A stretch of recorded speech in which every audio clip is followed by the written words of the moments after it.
I always went to a mixed school, mixed French, mixed English, but still, there were so many French jokes going around.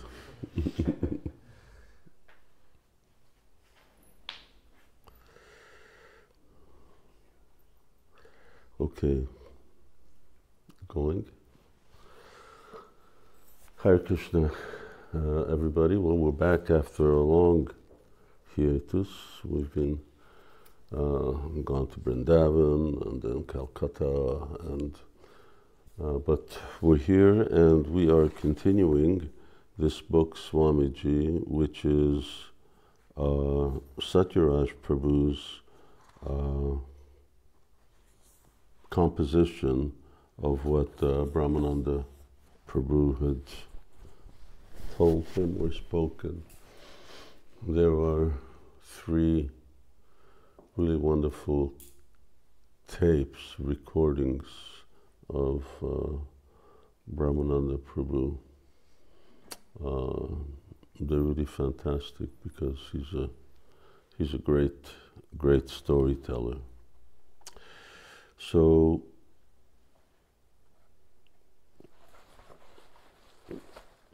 Om Jnana-timirandasya Jnananjana Shalakaya Chakshurun Militam Jena Tasmai Shri Guruve Namaha. Shri Krishna Chaitanya Prabhu Nityananda Shri Advaita Gadadhar Shivashari Gaura Bhakta Vrinda. Hare Krishna, Krishna Krishna, Hare Hare, Hare Rama, Rama Rama, Hare Hare. So,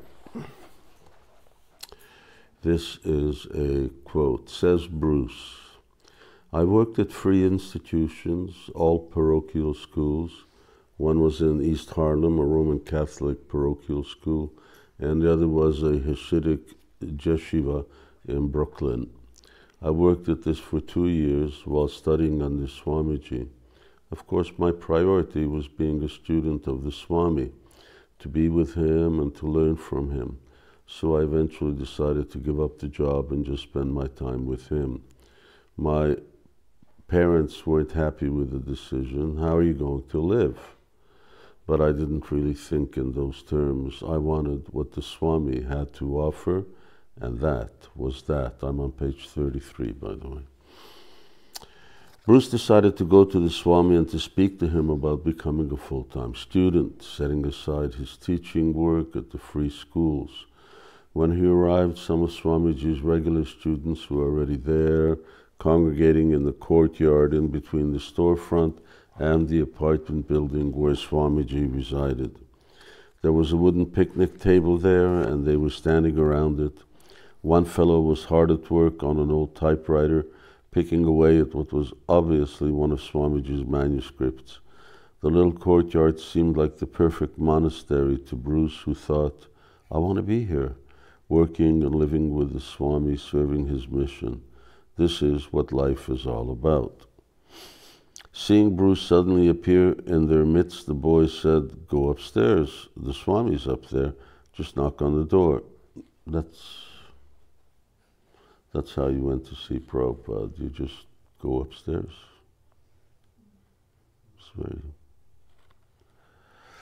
Bruce climbed the steps of the old New York tenement, unsure of what he would say in the Swami's presence.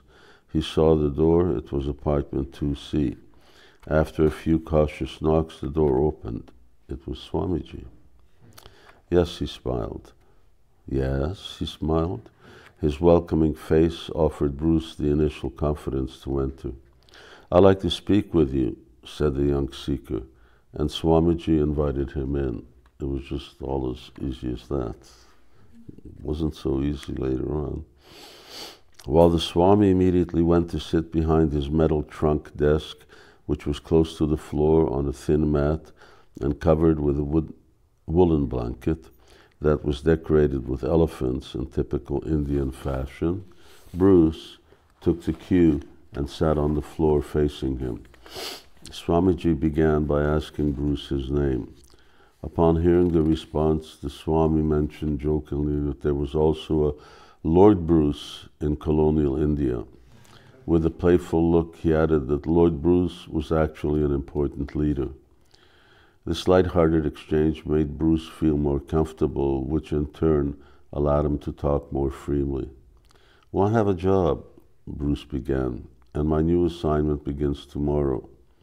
After a brief pause, he continued, "But I really want to be your student and give up working outside.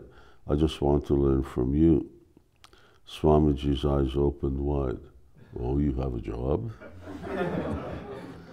Few of the other boys were working, and, much to Bruce's surprise, the Swamis seemed to like the idea of having students with responsible jobs. After all, Swamiji said, they had to attend to practical matters. They needed to pay rent on the storefront and to take care of their various day-to-day bills. They also needed to finance their regular programs for outreach. This all required money. Swamiji started to explain the basic principles of the Bhagavad Gita to Bruce. Arjuna wanted to renounce his work, thinking that such renunciation was spiritual. But Krishna explained that one should renounce all the fruits of one's work, not the work itself. It was our fruitive mentality, Swamiji elaborated, that separated us from our relationship with God. And if we could learn how to act without a self-centered mindset, we could serve the Supreme with love and devotion. This, in fact, was the Gita's central teaching. Thus, Bruce's first one-on-one meeting with Swamiji revealed quite a bit. He remembers some other details as well. Quote, "The first time I sat on the floor across from Swamiji, I told him the story of my identity crisis. He seemed to really want to know. He cared. Finally, when I exhausted talking about myself, I was ready to hear what he had to say. You are part and parcel of Lord Krishna. That is who you are." Then he immediately backed up his pronouncement with a reference from what Krishna says in the Bhagavad Gita, just in case I didn't believe him. "Mamaivankso jiva loka jiva bhuta shanatanaha." The living entities in this conditioned world are my eternal fragmental parts. Then he told me who Krishna was. He's God, the Supreme Personality of Godhead, Paramam Purusham Divyam. I was to understand that I was neither my body or mind or my sense of self. Rather, the soul is who I am, and that soul is an infinitesimal, minute spark of God. And then this wonderful guru told me the clincher. Being part and parcel of Krishna, your duty is to serve him, and to think of him, and to worship him, and to love him, and to act to satisfy him, to be conscious of him. Now, chant Hare Krishna. So this is who I am, and this is my purpose in life. Inwardly, I smiled in existential relief at long last. Of course, he had to repeat this message to me many, many times in his conversations, his lectures, and in his books, to convince me and to clear away any lingering periodic doubt. But it was he alone who kindly applied the antiseptic medicine to my metaphysical wounds. So it was just a matter of time. I knew until I completely healed. Unquote. Prior to this meeting, Bruce had had a naive conception of spirituality. He thought that one should just renounce everything and meditate on the divine. In fact, only several months earlier, Michael Green, the fellow who had initially told Bruce about 26 2nd Avenue, had expressed suspicion of Swamiji's big reel-to-reel tape recorder, which was used whenever he gave a lecture. Bruce concurred that such a mechanical device is simply materialistic. But Swamiji explained that the premise of Bhakti Yoga or Krishna consciousness was different, that one should take whatever the material world has to offer, since the material world is also a part of God, and use it in a spiritual way. Active spirituality, he taught, is superior to passive spirituality, and everything in the material world, when used in Krishna's service, becomes divine. I remember when, after I'd moved into the temple, I went around to all my acquaintances to sell Bhagavatams, books, Gita, and up until 3.1, which was 6 volumes. So those were the hardbound books. Maybe TLC was also there, but I don't think we had. And I went to one acquaintance who was who's an Indian man. His name was Krishna, by the way, and Christian. And he'd married a French-Canadian lady who's very good, who cooked very good Indian food. So he had a shop just opposite the university, and Indian clothes and all kinds of stuff. And I would, or we would go, me and my wife would go, and so he was a friend, and have a meal there that they cooked. Well, after I joined, I went to sell him books, and I thought that, you know, he was going to be open, but he was very negative. Typical. And he started criticizing Prabhupada. He was saying that, you know, there was some ring in some, I don't know, some book Prabhupada was wearing a ring. He said, if he's a guru, he shouldn't be wearing a ring. Why does he, you know, travel around in cars and taking so much worship and wearing a garland? So I got really upset and I just left. I never saw him since then. But yeah, people have this mundane or naive conception that spirituality means you stay away from material things rather than engaging things in Krishna's service. Swamiji concluded by saying, you should continue working and give your wages to Krishna. But Bruce was still unclear. He sincerely wanted to follow the Swamiji's recommendation, but he didn't know how to approach it. Giving money to Krishna, what did that even mean? He asked directly, so how do you give money to Krishna? Swamiji's response, don't worry. You give it to me, and I will give it to Krishna.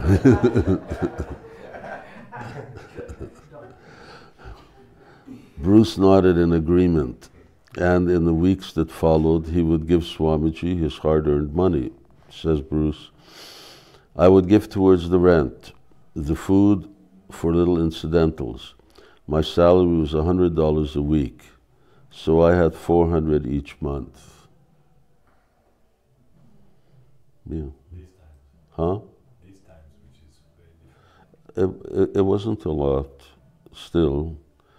I remember when I used to work in the summer, for quite a few summers, I was getting $50 a week.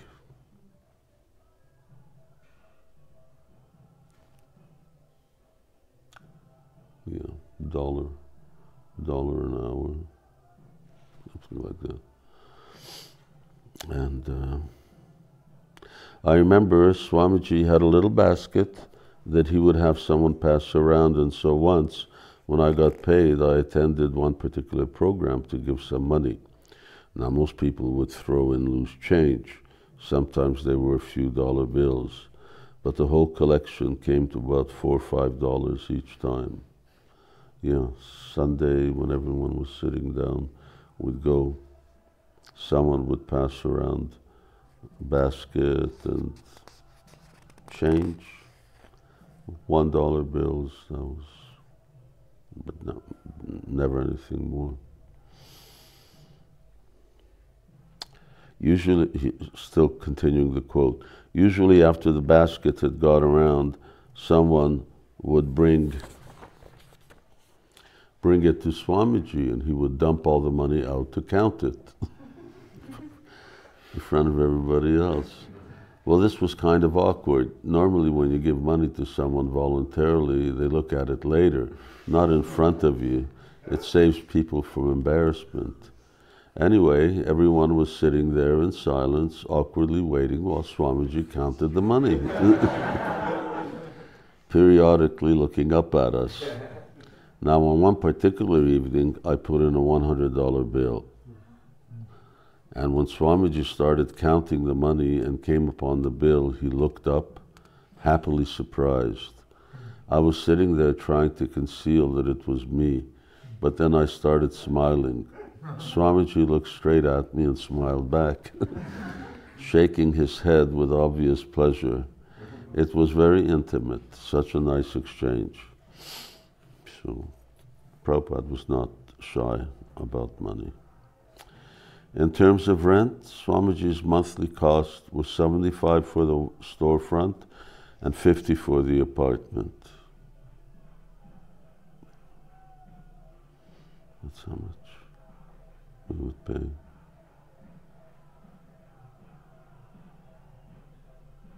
$75. What's that? Oh, he's just arriving? Yeah. Oh. Bruce would have liked to pay for it in its entirety, but he couldn't. He still had his own apartment and expenses which he needed while he kept his job. So he would just give what he could while spending all of his free time and weekends at the temple. He would normally eat there too with Swamiji and the devotees, and in due course his first tangible service emerged, cleaning the pots, which of course nobody wanted to do. Cleaning the pots was like the honorary service that you do the devotees who move into the temple. That's the first thing, cleaning pots and washing the toilet. As Bruce recalls, I was the newest man and I had experience in pot washing, so that's what I did. Because while in the restaurant back when I was on the ship, I was a waiter and I washed pots. In other words, I had done it professionally as a summer job. So I washed the pots for the devotees, and one day Swamiji happened to come out into the kitchen, and he saw how clean it all was. All the pots and plates, utensils and everything. He asked Kirtananda, one of the early devotees, who has washed all the pots today? So Kirtananda told him, oh, it was the new boy, Bruce. Swamiji said, ah, very good. He liked it. I had washed the pots much more efficiently than the others had done on prior occasions. Swamiji noted it immediately. Because, I mean, cooks have experience that devotees, they tend to be satisfied if on the bottom side there's still black, and even on the bottom of the pot leave the black. But so I remember when I was there was the cook, my godsister, her name was Chandra, and she used to actually preach to my wife and so on. So she would, when I moved in, she would come over and say, keep going. So like on a Sunday night, and you had to wash, you don't leave till the next day. There's no such thing as leaving anything to the next day. It got washed then and there. So we were up after the feast, late at night, washing pots. This was Bruce's second moment of recognition from Swamiji. There was the $100 incident when Swamiji realized that it was Bruce's donation, and now he was noticing that his young disciple was doing nice service by cleaning pots. The early devotees thrived on this. If their guru was pleased with their service, however minor that service might be, then they knew their advancement in spiritual life was assured. But more, it made them happy to make him happy. It was an exchange of love. End quote. Soon after, Bruce started coming to the storefront. He heard someone say, "The Swami is leaving." Although he was new to the Swami's movement, he felt an overwhelming sense of loss. He's going back to India. I've only just begun studying under him. Bruce soon found out, however, that Swamiji was only leaving to visit Ananda Ashram, Dr. Ramamurti Mishra's yoga retreat in upstate New York. Still, it made Bruce realize how attached he was to Swamiji and how their relationship was growing quickly and intensely. Mishra, also known as Brahmananda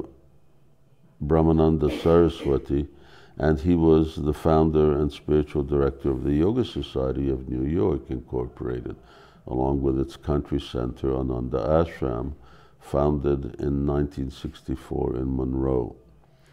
His teachings were more along the lines of Shankara's Advaita Vedanta, favoring an impersonal conception of the Supreme as opposed to the personality of Godhead. Needless to say, he and Swamiji did not see eye to eye on many light-hearted and some not so light-hearted debates ensued, but both respected the integrity of each other's spiritual lineage, maintaining a friendly relationship. Less than a year earlier, when Swamiji first arrived in New York, Mishra had hosted him at his apartment at 33 Riverside Drive, just off the Hudson River, giving him the privacy of his own room. The apartment was on the 14th floor with large windows affording Swamiji a river view. But after a short time, Mishra relocated him to his small Hatha Yoga studio at 100 West 72nd Street near Columbus Avenue, which had no windows, no cooking facilities, and was generally inconvenient for Swamiji's purposes. All that had now changed. Swamiji was established at 26 2nd Avenue and had a strong following of his own. For some time on weekends, he had continued to visit Dr. Mishra. Joan Suval, one of Mishra's students, used to drive him to meet with Mishra in upstate New York. But now Swamiji received a special invitation.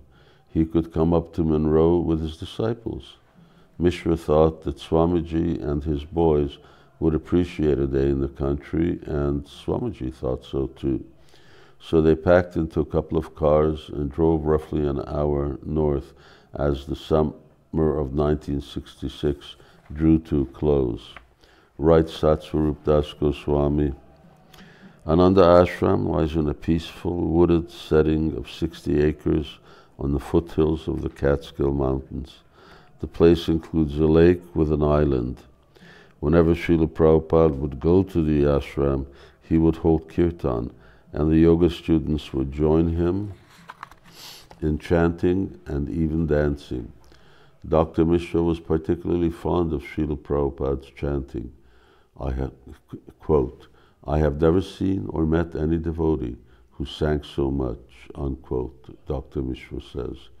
Quote, "And his kirtan was just ambrosial. If you pay attention and become relaxed, that voice has very electrical vibrations on your heart. You cannot avoid it. 99% of the students, whether they liked it or not, they got up and danced and chanted, and I felt very pleased to meet such a great soul." Naturally, Dr. Mishra would give lectures carrying the impersonal interpretation of Bhagavad Gita according to Shankar. When allowed to speak before Dr. Mishra and his students, Srila Prabhupada would criticize the impersonal interpretation, although in a tactful way, describing it as the beginning step in appreciating the Supreme Person. Bruce wanted to go, unquote, Bruce wanted to go, but by the time he found out about the trip, the devotees had already left. Just then Steve, later Satsvarup, showed up, making him and Bruce the only two who had missed the ride. To remedy this, Bruce phoned a friend in the Bronx, his old buddy, Michael Green, hoping he would drive them up to Ananda Ashram, but Michael was disinterested. Still, he loaned them his Volkswagen bus, and so Bruce and Steve immediately left for Nanda Ashram. Bruce remembers their country adventure, unquote. The country atmosphere was beautiful, a really mode of goodness environment for meditating or for just strolling around. There was a little island there surrounded by a lake. I remember it became when I got there. Swamiji described to me in stark detail the temple he wanted to build on the island. The island was rather small, as was the lake, so the temple would be a modest size. He described Radha and Krishna as he looked out on the lake with a shining white marble dome and carved lattice work. He also mentioned a bridge connecting the island so visitors could walk out there to see the divine couple. Swamiji painted a vivid picture in my mind like Krishnadas Kaviraj Goswami does in the Chaitanya Charitamrita when he describes the temple in Vrindavan. Quote, in a temple of jewels in Vrindavan, underneath a desire tree, Shishi Radha Govinda, served by their most confidential associates, sit upon an effulgent throne. Unquote. Swamiji was envisioning it in his mind's eye and sharing it with me. It was a distinct privilege. Unquote. They all spent the day enjoying the country atmosphere. At first they sat at a picnic table and tasted delicious prasadam with Swamiji, talking and relishing his deeply spiritual association. Then there was a slideshow. Swamiji gave a lecture, and finally there was a kirtan, a rip-roaring chant and dance session, and everyone taking part. It was a transformative experience for all present. Although philosophically at odds, even the Ananda Ashram yogis joined in to chant. Krishna Kirtan is always the great equalizer. Everyone likes to sing and dance, and with Swamiji at the helm, the overwhelming spiritual emotion that he exuded overpowered even the most skeptical. As for the return trip, Bruce had the honor of riding in the Volkswagen Beetle that belonged to James Green, soon to be initiated as Jagannath Das. The car in which Swamiji also rode. Green drove, and next to him sat the Swami. Unenthusiastic Bruce made himself comfortable in the back, leaning forward to ask Swami questions. Satsvarup Das Goswami paints a clear picture. Later, Prabhupada Swamiji sat next to Bruce in the Volkswagen, returning to the city. The car went winding around on a ribbon of smooth black mountain road with lush green forests close in and intermittent vistas of mountains and expansive sky. It was a rare occasion for Bruce to be driving Prabhupada in a car because none of the Swami's boys had cars. They would always travel by bus or subway. It seemed fitting for the Swami to have a car to ride in, but this was only a little Volkswagen, and Bruce winced whenever they hit a bump and it jostled Prabhupada. As they wound their way around through the mountains, Bruce recalled something he had read in a book by Aldous Huxley's wife about the best places for meditation. Who knows who Aldous Huxley is? Well, here we have a few cultured people. One opinion had been that the best place to meditate was by a large body of water because of the negative ions in the air. And the other opinion was that it was better to meditate in the mountains because you're higher up and closer to God. Is it better for, quote, is it better for spiritual realization to meditate in the mountains? Bruce asked. Prabhupada replied, this is nonsense. There's no question of better place. Are you thinking that God is up on some planet or something and you have to go up high? No, you can meditate anywhere. Just chant Hare Krishna. unquote. Because Bruce had been a serious student of yoga and Indian spirituality, the question about meditating was important to him. He had read in Laura Huxley's book her theory about air mass and how certain areas can instigate change in the polarity of the atmospheric ions to negative or positive, which then, in turn, can influence the direction of air mass, all of which are said to impact the consciousness. Before meeting Swamiji that summer, Bruce used to go to the beach regularly and meditate on the sand, specifically to take advantage of the negative ions mentioned by Laura Huxley. No matter how hot it was, he would sit still, meditating without distraction.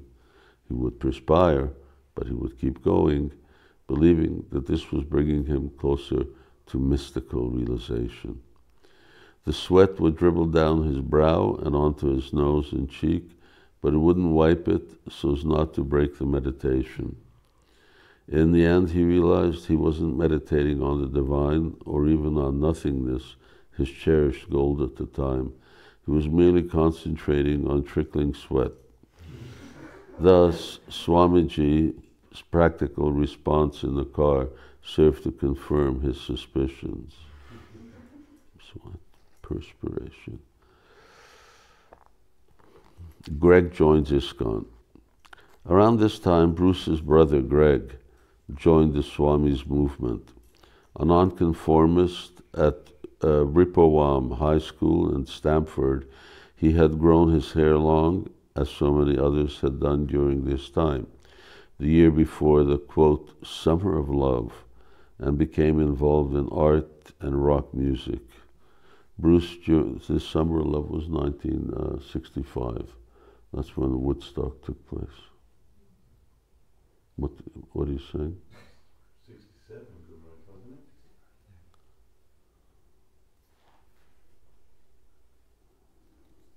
Well, this was 66. 67 was Woodstock. It's 67 on Wikipedia, or whatever it's worth. Okay. Okay.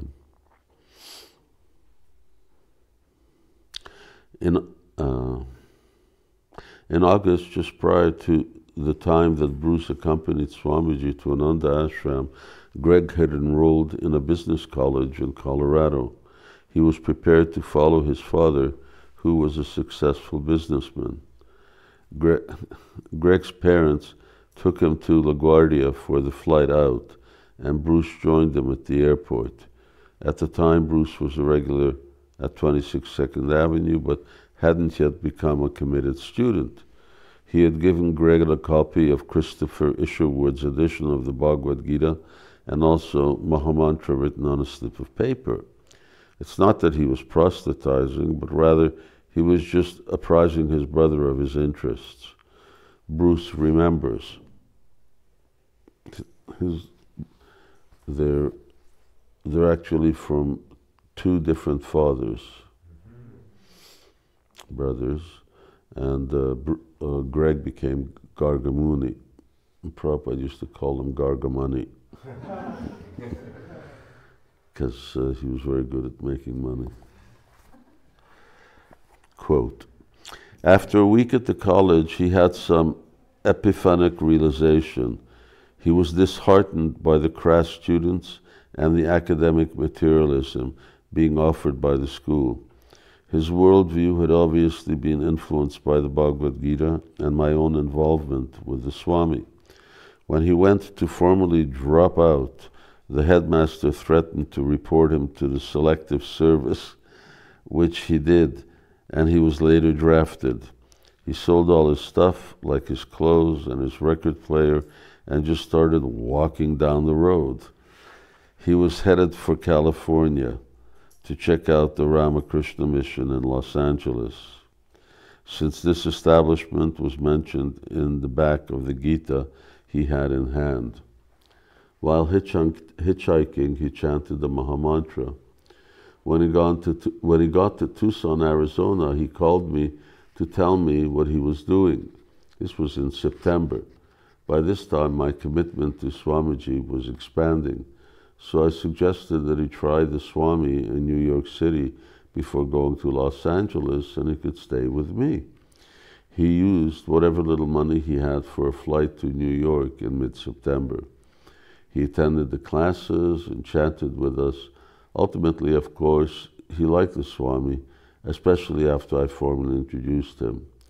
Actually, Greg arrived in New York just a few days before my initiation on Radhastami, September 23, 1966.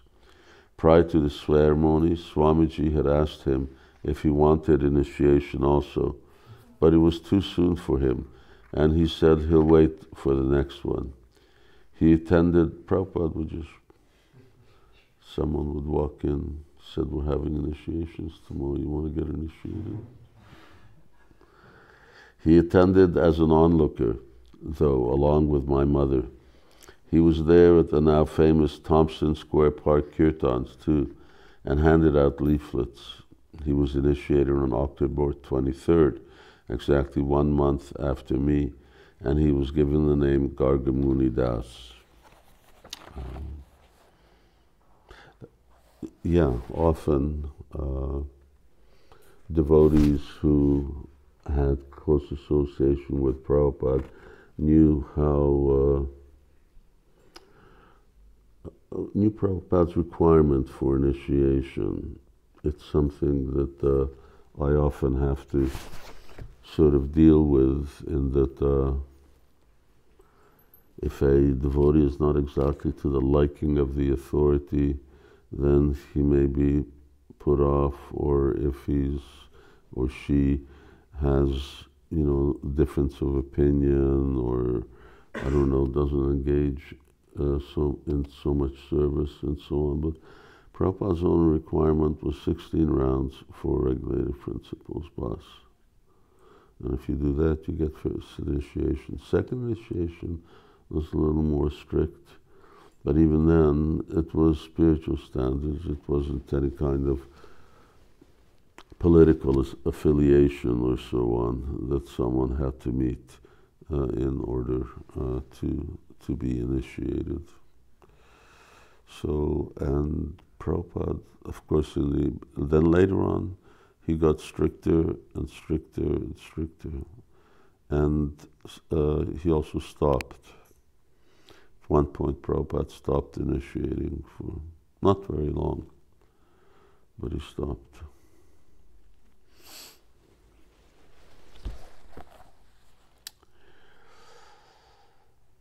Initiation. In the Gauraveshnava tradition from which the Hare Krishna movement emerges, initiation is considered important. It is a necessary formality, as it is sometimes said, but it is more than that. It formalizes the relationship between guru and disciple, wherein the disciple commits to becoming an eternal servant of his spiritual master, and in exchange, the spiritual master agrees to direct him, purify him, and personally, quote, bring him back to Krishna's lotus feet, unquote. That is, to free him from illusion and to help situate him in love of God. The initiation manifests as a formal ceremony, colorful and elaborate, with the chanting of mantras and sacred fire to burn away all previous karma of prospective disciples. At initiation function, a guru will give his disciple a set of beads to chant on, a new name indicating the disciple's dedication to Krishna and his life's mission. The disciple, for his part, makes a sincere vow to follow the tenets of scripture and to live as a devotee. While still in India in the 1950s, Swamiji had founded the League of Devotees, a short-lived precursor to ISKCON, and at that time he initiated his first disciple, Prabhakar Mishra, giving him the name Acharya Prabhakar Das.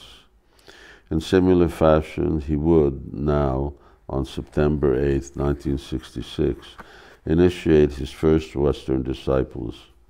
Among them were Michael, Mukunda, Wally, Umapati, Raymond, Royram, and Howard, Hayagriva. But Bruce would have to wait until the movement's second initiation ceremony a few weeks later. Yeah, that was Janmashtami, first initiation. Radhastami, the appearance day of Lord Krishna's eternal consort, was a rite of passage for Bruce. That year it fell on September 23rd. As Bruce mentioned, by Swamiji's grace, on that day, he would be transformed into Brahmananda Das, a disciple in the prestigious Brahmamadhava Gaudiya Sampradaya. Others took initiation that day too: Keith, Kirtananda, Steve, Satsurup, Charles, Achutananda. The ceremony was held in the Swami's small apartment just behind the storefront. There was a room in which he would sit to do his work, and another one used as a temple room, with an altar for making food offerings and for sleeping on a mat and serving prasadam to the devotees. It was in this latter room that Bruce would become Brahmananda. Although elements of Bruce remained, he remembers. For some reason, I invited my mother to attend. I was still in close contact with her, telling her everything I was doing. She was going through a difficult time after the divorce and needed some kind of counseling, so in my neophyte enthusiasm, perhaps, I thought this might help her. She was always attuned to my spiritual sensitivities and would pay attention when I expressed the philosophy to her. So she came and sat on the folding chair in the cramped room. She sat above us because all of us, even the Swamiji, sat on the floor. That's how he arranged it. Swamiji performed the fire sacrifice right there on the floor, too, which surprised me, making a fire on the floor of an apartment. You have to consider that you're, when you join, or when you joined established temples, part of an international movement, world headquarters here in Mayapur, with deities everywhere, and here, and even up until my time, there's nothing. There's one storefront. There's just Prabhupada. There's no, Prabhupada's mission. There's no temples. There's no deities. There's no society even at this point. There's nothing. So it really takes a lot of faith, because you're just what are you joining? You're joining Prabhupada. And what's the mission? Well, that really wasn't so clear even when we joined. Mission. The mission was just to follow Prabhupada. Do whatever he says, and that was the mission. So it was it really required the real leap of faith that now here I'm, now you show your parents there's, really a lot to offer. Then there was nothing. When they ask, how are you going to live? And here you have, that apartment, really Prabhupada's room was this big. Prabhupada's room and the outside room was equal. So the two of them, maybe along with the bathroom, were as big as this room. And Prabhupada slept in the little room, and whoever joined slept over there, or some down in the storefront. And this was the life you had to convince your parents of, that, we're taking over the world. And that this was the most important thing, and this was Meanwhile, you had different world religions with endless facilities and so on. There were 4 small bowls of powdered dye for coloring cloth. Blue, yellow, red, and white was fuller's earth. That's what we used for tilak. We didn't have gopi chandan. We used fuller's earth. He then spread the powders on the mound according to Vedic tradition. From a burning candle, he lit small splinters and then pieces of an orange crate. That was the tradition. Crates, fruit crates, orange crate, whatever crate there was. It was very good wood. It's very light. And he poured ghee on it to make a roaring fire.